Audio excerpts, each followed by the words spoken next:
was it during that program that you decided that, I mean, did you put the other side of your life on hold to be passed around to all these different shamans for initiation? Did you decide after that course, this is a path I want to pursue? I don't remember having that conscious decision. I remember thinking, okay, I guess this is what's happening now. And then the opera season was over. I could return back to Canada. So I was quite free because as a freelance director, you don't have to take work. But it seemed like and then it was just boom. I just couldn't, it was keep all your arms and legs in the vehicle at all times. And it was part of the initiation. I had to give up all of my worldly possessions.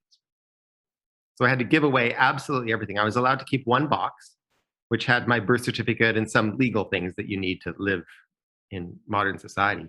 But I absolutely gave away absolutely everything. So I didn't have any ties. I had no possessions. I had no ties. How difficult was that to do? Or was it a kind of no-brainer decision because you thought, no, I'm on this path and what I'm receiving back far exceeds what I can give away? And I say this because so many people get attached to possessions and people, friends, cars, what you wear. We get so attached. And I can imagine how freeing it was, but also how that it can be liberating, but it can also be very scary. It was intermittently scary. It was mostly liberating and just an incredible act of faith and trust. What had happened, from the time, I didn't have to do it like the next day.